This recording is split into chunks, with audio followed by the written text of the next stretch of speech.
Welcome to the H2Know Podcast, where we take you beyond the headlines and into the heart of Hamilton Community Schools. From classroom innovation and career pathways to success stories and community connections, this is your inside look at what makes Hamilton shine. Here's your host, Zach Harig.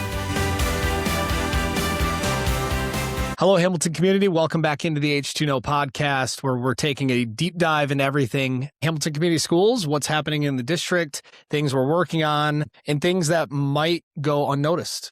One of those is Deputy John Dekkinga, our school resource officer. He's joining us today to talk about some safety and security things that we want parents to know about, community members to know about. First of all, year 2 in the role. You graduated from Hamilton High School in 2018. That's got to be interesting, to put it mildly. What's it been like for you to make that transition? It's been great to come back into a district that, like, you already know, you already understand some of the functions. You know, a lot of the school staff has been awesome. I know most of the building layouts for the most part.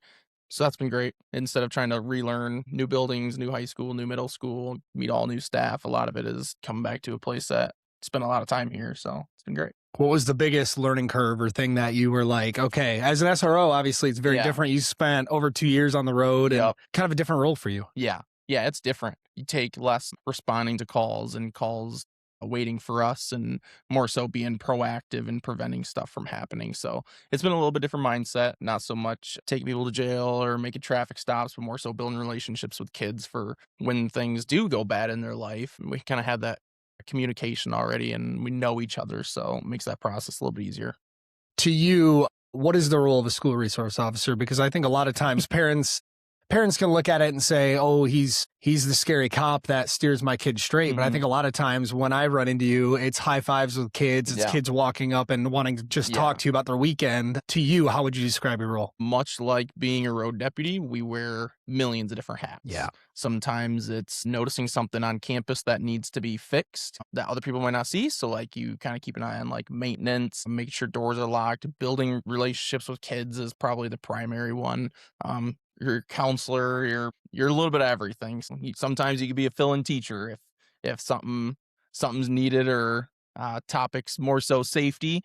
Trying to teach that to kids has been different, but every single day has got its own tasks. So it's the hats that we wear are endless. But and a lot of times I think parents will also see you sitting maybe along 136th or along M40, and maybe you're typing in notes. I don't know what you're doing, but you're on your computer in your car. Maybe you're taking speed. What does your day-to-day look like, or what are kind of the long aspects of your job, from point A to point B any given day? So in the mornings, I try and get here, try and monitor a middle school and high school drop-off.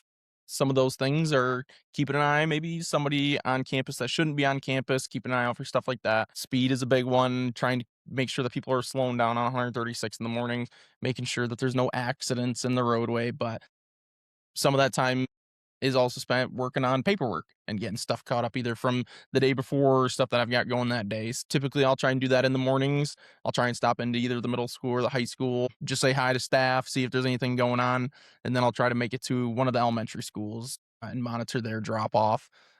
Same thing as the middle school and high school. Make sure that everybody's being safe in the parking lot, making sure that people are slowing down in front of the schools, because obviously the school zone changes the speed a little bit, so sometimes that can catch people off guard. Yeah, I think we'll talk about it a little bit later on 136, but that's one of the big ones. But from there, it's sometimes I'll have meetings, sometimes I'll be on a podcast, other times sometimes I still have sheriff's office stuff that needs to be tended to. So each day is different. You never know what you're going to get. Sometimes I'll have to bail on a meeting and go talk to a kid about an attitude or discipline stuff. Or sometimes I'll pull kids and be like, hey, I noticed you're driving a little fast on the road. Like, let's slow down a little bit. So each day is different. You never know what you're going to get. Some people might not know, but I still respond to stuff on the road. So if there's an accident, just this morning, I took an accident on my way to school, and ended up sitting on the roadway and shutting down M40 for couple hours. So each day is fluid, put it that way. And that's a good point. You are still a police officer at the end of the day. I mean, you aren't just stuck at school all day. If the sheriff's office needs you, you go. Yep. By the way, we had to book you before the royalty fees start coming in because after this podcast, I'm sure you'll be booked on all these different law enforcement podcasts. They want Deputy Dekkinga. Good segue though on the speed and school zones. Obviously Blue Star Elementary, there's lights, big flashing lights, makes it pretty obvious. Yep. I feel, and I know sometimes not obvious enough, apparently. You and I, well, that's true too. You and I have had conversations about 136. Yep. Yeah. A lot of times, even myself included, I mean, it's hard to see that sign where it says school zone 25 miles per hour.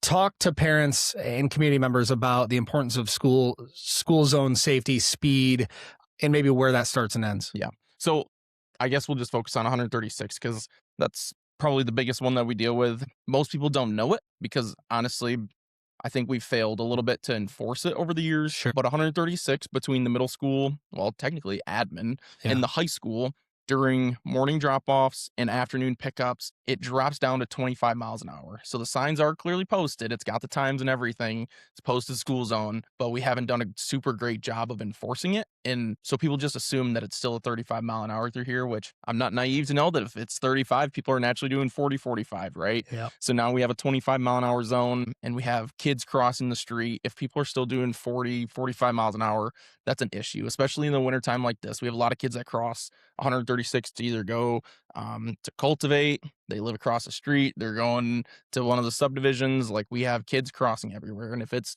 snowy and icy out and you're doing 45 miles an hour, it's probably going to be pretty tough to stop. So not to mention we have all the vehicles turning in and out of the high school, in and out of the middle school. Like we just need people to start slowing down. So yeah, that's been a big one. If it's a pretty dramatic speed, I'll definitely slow that person down and have a conversation. And sometimes I've issued citations on the spot, but a lot of it's just been a learning curve, trying to get it out there. Like, hey, this is 25. We got to start slowing down and try and get the word out. So, because a lot of people that I've talked to, they're like, I didn't know this was a 25. Because, the signs have been there for however many years, but if it's never been enforced, it's not something that people really think about. So that's something that we're trying to push pretty hard this year. And that is a big priority for the district as a whole. I know we've talked about lights and different things on those signs as well. So just be on the lookout. I mean, both have those flashing lights and people abide by them. And it's been great because the second that those lights don't work, parents are messaging, calling, emailing, like, hey, the light's out, which means that people are paying attention to it, right? Like it's noticeable. Yeah, those have been huge, and we'd love to get those at every building. But you've done a great job segueing these segments because lights, that's what we want to talk about. School bus lights, red light safety, and safety around school buses. That is, I don't want to put words in your mouth, but probably the number one priority recently in our district. How many red light runners would you say on average, maybe in a given week, especially along do we have? Yeah. So since the cameras, which the cameras have been amazing, because before I would just get a text from Kathy Dekkinga or a bus driver like, hey, I had this person run the reds, and they'd send me a text or an email with the vehicle color, make, and a potential license plate just jotted down on like a napkin. And I'd try and run it, and like sometimes the license plate wouldn't match up to the vehicle in our system. So it makes it a little tricky. But since we've got the cameras installed, it's been so nice. It's been such a nice addition because all it takes is for Kathy Dekkinga to send me an email, and it's just got all the videos taken off the bus, and I can just pull it up, witness the person violating the lights, and go from there. But I would say there have been days where there's been maybe 5 violations, and there's been days where there's probably 10, 15 violations. And kind of like you already said, like most of them are on Lincoln. Most of them have been up either Lincoln 136 area or Lincoln and kind of like 130th area where it splits to 4 lanes, because some people don't realize it's technically 5 lanes with a turn lane. People don't realize that if they're coming the opposite direction, even though they're 2 lanes over from the bus, they're still required to stop. So those have been some pretty big spots. I would say half, if not 3/4 of the violations that we've been getting have been on M40. And if there's no median, all lanes must stop. Yep. That is the law. Okay. Yep. It's got to be physically divided by a median, guardrail, barrier, something. But if there's no division, then all lanes got to stop. Because if a kid's got to cross the street, obviously we try and not have kids cross 5 lanes of traffic on M40. But if that were the case, that's why all lanes got to stop at that point. The new bus cameras, you touched on them there. How does the law work? I mean, as far as initializing or issuing, I should say, that ticket and making contact with that driver, what does the law say as far as what the Allegan County Sheriff's Office can do? Yeah. So I'm sure some parents have noticed that either myself or other deputies have been trying to follow buses, either in the mornings or the afternoons to try and witness those violations. And if that's the case, then we would write them under a specific code, which is just it's MCL 257682. That's a school bus violation. And that is basically means that if the arm is out and the red lights are on, and if somebody passes at that point, or if they come within 20 foot of the front bumper, then it's a violation of that code. So then we'd write them that citation. However, subsection 4 of that MCL talks specifically about stop arm cameras. And we've talked about this code a million different times. And in it, it states that the second that 2 alternating flashing red lights are activated, a vehicle that proceeds within 20 feet of the front bumper is in violation of the code. It doesn't specifically say anything about the stop arm being all the way out, but as long as those red lights are flashing, then we can write the citation. At that point, I can review the footage. Yup, the red lights are flashing, vehicle goes through, we have a violation. And then from there, I can run the license plate, figure out who owns it, I try and figure out where they live. If they're local, I can go have that conversation with them. I don't think it's a surprise that a lot of the violators that I have live in Holland because that's nearest large city to us. So at that point, I'll have to mail them a ticket. And then there's some other bits and pieces that we're trying to work through as far as other requirements that are in that MCL. Like they have to have a picture or a video copy of the violation. They have to have a written statement of facts about what happened in the violation and why they're getting a ticket along with the printed ticket. So there's some bits and pieces that we're trying to work through. The cameras are the starting point. They're what's getting this ball rolling. And then from here, now we have to figure out how we're going to proceed with the rest of the required paperwork that's needed for these tickets. Holding people accountable. I mean, it's been nice for you, I would assume, right? Yeah. Having that. Yeah. Okay. Because I literally get all the violations sent to my email. And I can just pull it up and be like, all right, cool. And there's been ones that I witness it and I have that conversation. And it's very unfortunate that a lot of people that I've talked to are like, oh, I didn't know I had to stop. Yeah. And it's like, well, you got to treat it just like you would a traffic light. If it turns yellow, it means you got to start slowing down. Once it turns red, you have to stop. If you blow through a red light at an intersection, it's going to be a ticket.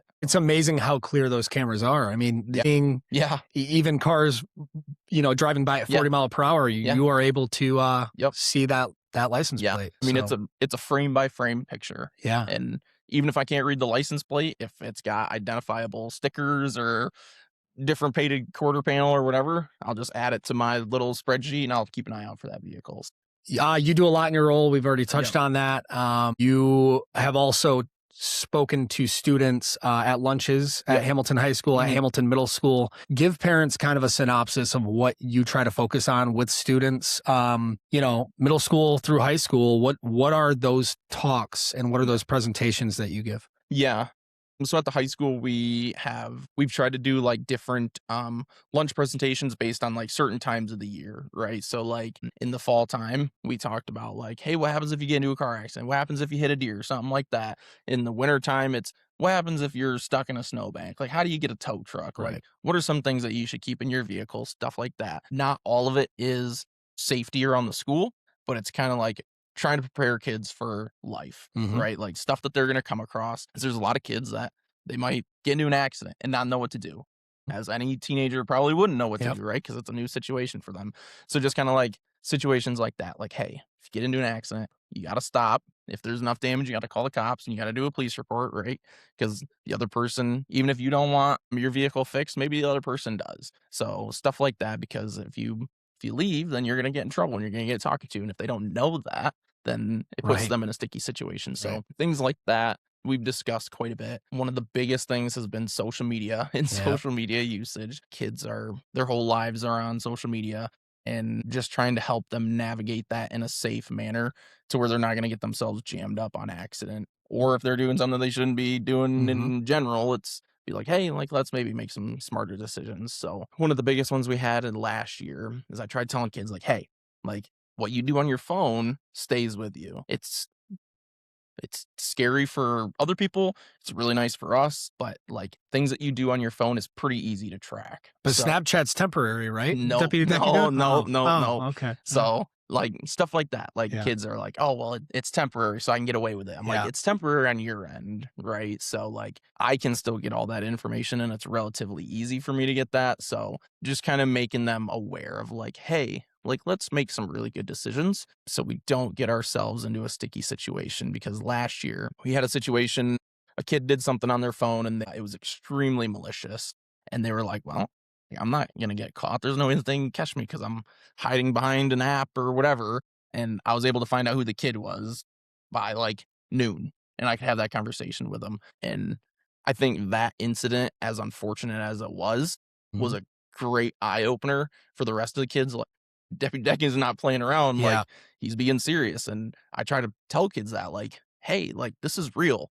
Like, you guys are getting to the age where like you're going to be held accountable for what you do. Right. So like, let's not do these things. Right. And the way that last year started versus how this year's been going has been night and day difference since we've been having those conversations. A lot less social media incidences, a lot less technology things going on, because kids know, like, hey, like, what I do on here, I'm held responsible for. Right. And not to say that like you're going to charge all these kids with things, but like, we're going to have that tough conversation. You're going to have to explain why you did what you did. And some of those conversations are enough to make the kids go, probably shouldn't do that again. It's interesting because like when we started this conversation, you talked about relationships. Yep. And now you're talking about, it's literally the good cop, bad cop, right?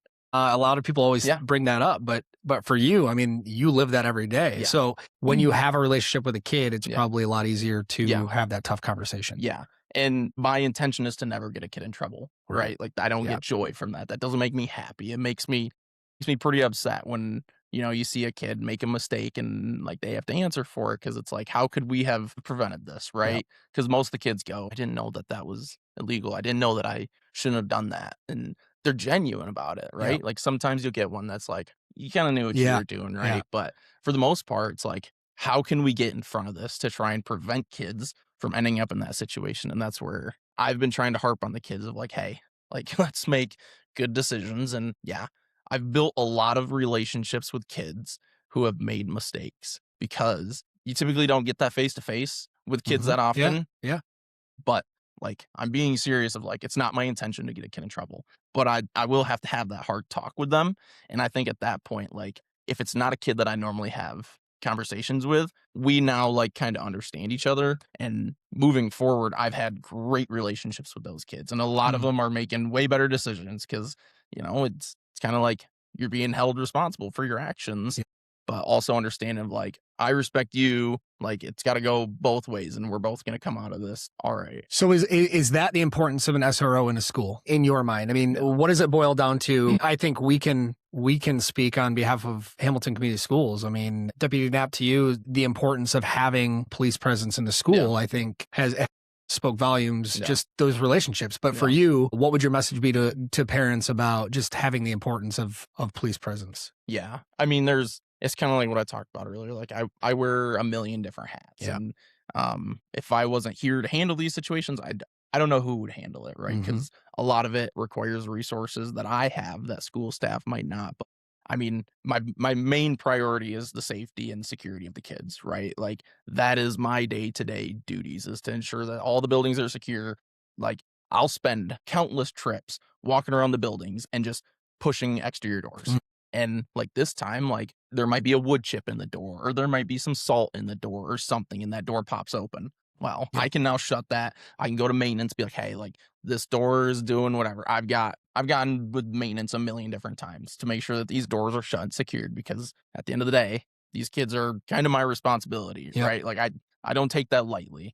And I think that is number one. And then close number two is relationship with the students and the staff. And there's a lot of kiddos in this district, and there's a lot of staff. So it's just kind of day by day, which it's unfortunate that I don't get to meet and talk with all the kids, but I try and communicate with most of them when I can. Is there anything that you want parents to know about your role, or what to watch for at home, or anything like that before we sign off? I'm here to help, right? Like, I'm not the scary cop that walks around and just looking out for bad guys. Like, I'm approachable. If you have questions about stuff with kids, come and ask me. If you want to just chit chat, come and talk to me. But yeah. And if you want your kid to get blocked on the basketball court at recess, you might be able to go talk to Deputy Dekkinga with that too. No, it's been awesome to see you build those relationships and play those fun games with the kids at recess and get out there. And, I've been around you enough. I've seen the good cop, bad cop, you pushing on doors while you and I are talking at the end of the hallway. And we appreciate everything you do. Appreciate you coming on. I know this isn't your favorite thing to do. I had to pry a little bit to get him on here, but this is a great conversation and very important for parents. So we definitely appreciate you coming on. Yeah. Thanks for having me. All right, Hamilton, this has been another edition of the H2Know Podcast. You can listen anywhere you get your podcasts and stay up to date with everything happening in Hamilton Community Schools. Have a great day.